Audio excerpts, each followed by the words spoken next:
So in this video, I will show you how I change the piano accompaniment part into cello accompaniment part. I first write in the title and have to put the meter and the treble clef or bass clef. So in this case, it's the bass clef.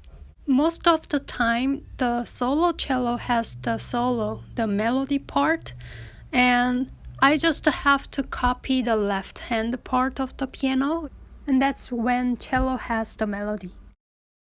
In case where you have more than one note, but if the other note is just duplicate of the cello line, then just to get the one note. And in this second example, I'm trying to show you where the notes are exactly the same.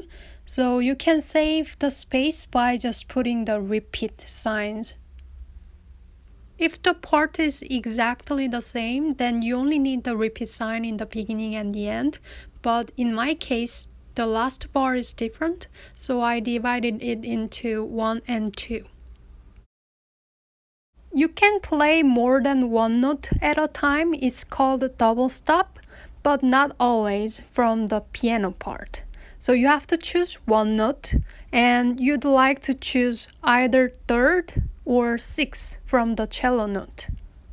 So in this case, I like the top note, so A and C. I like C better because the cello solo has E and it continues thirds afterward. But in the other case here, I can play two notes on the cello as they are, so I just copy them. In this example, it has more than two notes. In that case, you have to choose one or two notes. Often two notes is preferred if you can figure out double stop from the chord given.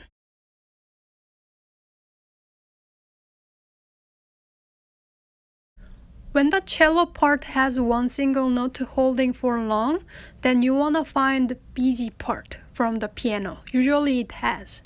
In this case, it's eighth, plus a quarter and the eighth.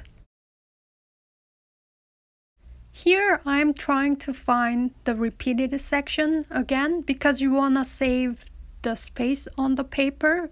You want to minimize the number of paper on the stand. You do this as many as possible. So this time it repeats exactly, so I just need repeat sign in the beginning and at the end, and that's it. This is the second example where cello has a long note, relatively longer note than the piano. Piano usually has the longer note too, but it also has busier notes. So you wanna choose them. In my case, I'm gonna choose two notes. One from right hand and one from left hand part.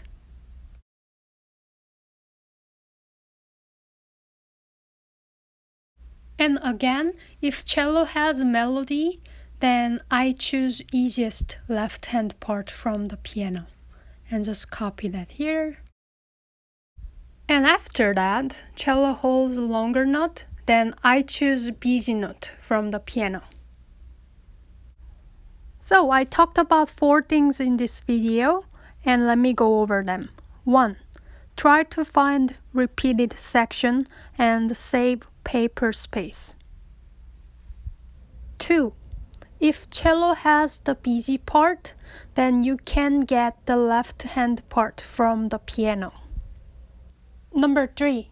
If there are more than one note, then try to figure out double stop, but if it doesn't work, try to find a single note that's either third or sixth from the cello line. And last but not least, number 4, if cello has a long note holding, try to take busy line from the piano part. Thank you for watching this video. I hope you found it helpful. Bye bye!